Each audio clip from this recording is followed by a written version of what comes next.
स्फटिक एक ऐसा रत्न जो दिखता तो पारदर्शी है, लेकिन भीतर समाहित होती है दिव्यता, शांति और आध्यात्मिक ऊर्जा।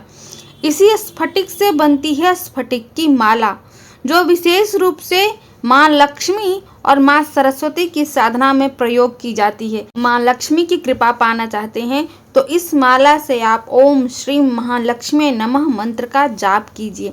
विशेष रूप से शुक्रवार को पीले या गुलाबी वस्त्र पहनकर उत्तर दिशा की ओर मुख करके दीपक जलाइए, माँ की पूजा कीजिए, माँ को श्वेत प्रसाद चढ़ाइए और उसके बाद स्फटिक की माला से माँ के इस मंत्र का आप कम से कम 108 बार जाप अवश्य कीजिए। माँ लक्ष्मी की कृपा प्राप्त होगी।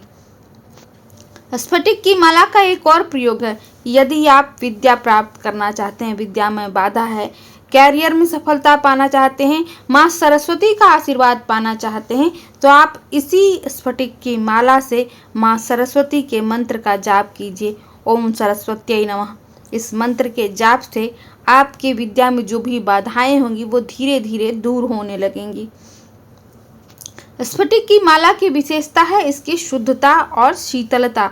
यह क्रोध को शांत करता है, मन को स्थिर करता है और नकारात्मक ऊर्जा को दूर भगाता है। यह माला उन लोगों के लिए श्रेष्ठ है जो ध्यान, साधना और मानसिक शांति की ओर अग्रसर हैं, अर्थात विद्यार्थियों के लिए भी यह उत्तम है, क्योंकि विद्यार्थियों को भी अपना मन शांत रखना होता है, अपनी बुद्धि स्थिर रखनी होती है और उन्हें भी मानसिक शांति की अत्यधिक आवश्यकता होती है, तभी वे अपने लक्ष्य की ओर अग्रसर हो सकते हैं।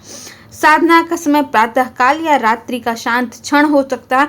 पूर्व या उत्तर दिशा की ओर मुख करके बैठिए, सफेद या हल्के रंग के वस्त्र पहनिए और माला हाथ में लेकर शुद्ध होकर शरीर से भी और मन से भी माँ को पुकारिए, माँ के मंत्र का जाप कीजिए और हर मंत्र के साथ अपनी आत्मा को माँ की शक्ति के साथ जोड़िए, माँ की शक्ति के साथ स्वयं जुड़िए और उस शक्ति का अपने जीवन में संचार पाइए, जीवन में सफल होइए, सफलता पाइए।